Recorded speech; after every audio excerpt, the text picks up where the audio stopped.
A large part of the interactive display market is represented by touchscreen displays that enable simple and direct interaction.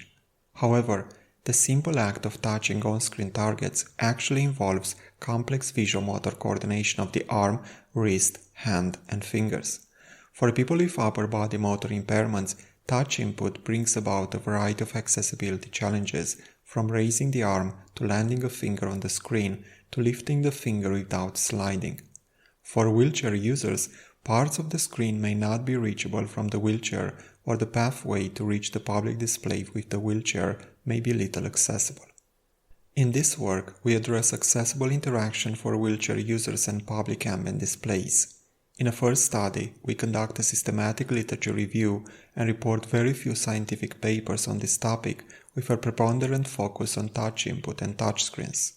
In a second study, we conduct a systematic video review using YouTube and unveil accessibility challenges for public displays and several input modalities alternative to direct touch. In a third study, we conduct interviews with wheelchair users to understand their experience of interacting with public displays and preferences for more accessible input modalities. Based on the findings from these studies, we discuss two implications: the assisted interaction phase for public ambient displays and the ability dimension for cross-device input to support independent use of public displays via personal mobile devices.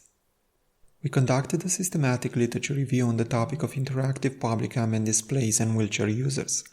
After the identification, screening and eligibility stages, we arrived at 20 scientific papers, from which 2 researchers extracted information about display setup, input modality, and accessibility challenges addressed in those papers. We found very little scientific examination of accessibility public displays for wheelchair users. Only a handful of papers describe prototypes of accessible displays, while the large majority briefly mentioned wheelchair users. We found a preponderant focus on touch input, while observations about accessibility challenges were scarce and brief. To find out more, we conducted a second study by running queries on YouTube to identify relevant videos, just like we used queries in our systematic literature review to identify scientific papers about public displays and wheelchair users. This time, we used a larger set of search terms describing motor impairments, health conditions, and types of public displays.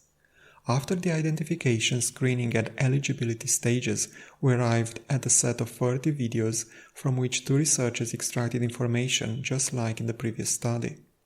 We identified many mentions of accessibility challenges, which are grouped into 6 categories.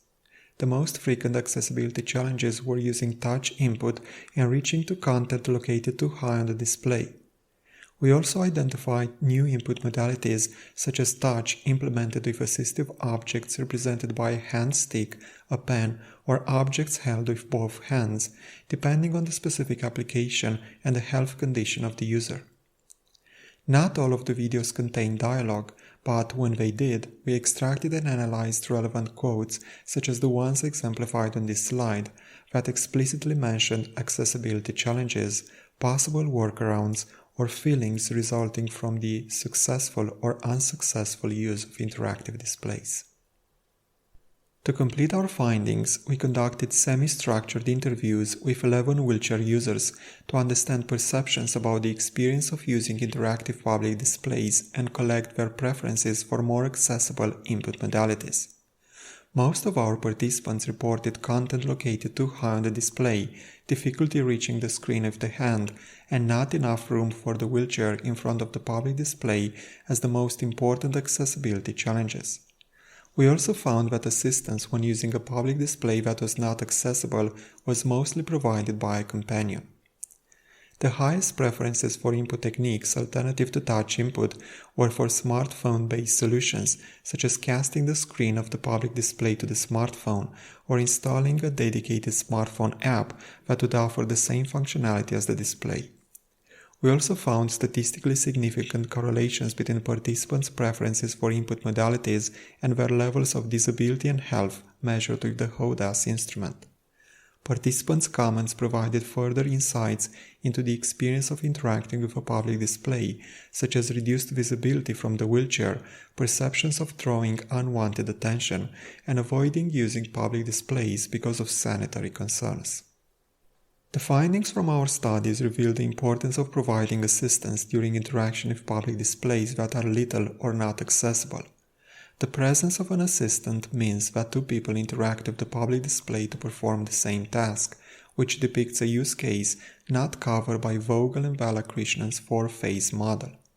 In such cases, assistance is provided by other people who also become users of the public display. We call this phase assisted interaction and show that it presents unique characteristics which open new research opportunities for public interactive displays. For instance, the secondary user that provides assistance to the primary wheelchair user can participate in the interaction of the public display at various levels of engagement. They can help with a single operation, such as pressing a button located too high to reach comfortably from the wheelchair, which is a one-time assistance. The secondary user can continue from the point where the primary user left off, or can perform the entire task from the beginning during full assistance. These nuances in how assistance is provided have implications for the technical design of public displays that adapt to their users by observing the interaction or that employ user profiles to customize subsequent interactions. Besides interactions with the public display, human-human interactions take place in the assisted interaction phase. The dialogue between the two users needs to be filtered out by displays implementing speech input or tracking users' head or eye gaze, which may get confused by orientations of the user's head not aimed at the display. Finally, there are privacy and security aspects when assistance is sought for interactions that involve confidential or sensible information. Overall, the assisted interaction phase addresses by design those situations where touch input of the public display is little or not accessible to wheelchair users. However, independent use of the display can be accommodated by alternative input modalities to direct touch, among which we found a high preference for smartphone-based solutions. This approach falls in the area of cross-device interaction since it involves a personal device and a public display. This slide shows how smartphone-based input for public displays can be characterized using the taxonomy of cross-device input as a synchronous 1-to-m relationship between one user and multiple devices, fixed dynamics, etc. However, although using smartphones to interact with public displays has been largely addressed in the scientific literature, the resulting interaction techniques have targeted the average user. Moreover, the dimensions of the cross-device input taxonomy do not consider user-specific abilities to employ mobile devices, and thus they offer just a partial view on designing for users not possessing average but specific motor abilities. To complete this design space, we proposed a new dimension of ability to specify motor abilities expected from the user during cross-device interactions involving a mobile device and a public display. For smartphone-based input, this dimension specifies abilities required to operate a smartphone, such as holding the smartphone steadily during operation or touching targets accurately on the smartphone's screen. For this dimension, we suggest using a taxonomy of perceptual motor abilities proposed by Fleischmann in 1967 to describe motor skills in terms of general ability requirements in order to account for human performance on a wide range of tasks with a relatively small number of abilities.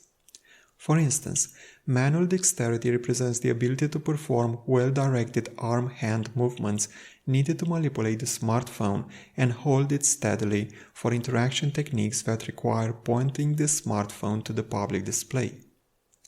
Aiming is the ability to perform accurate tapping on a surface, for example to select targets on the smartphone's touchscreen for technical solutions that involve installing a dedicated smartphone app that offers the same functionality as the public display. For more details regarding our studies and their practical implications for more accessible public interactive ambient displays for wheelchair users, please see our paper. Our findings revealed very few scientific publications on this topic, but we identified a diversity of accessibility challenges and opportunities to implement input modalities alternative to direct touch, which should be examined closely in future work. Thank you for watching.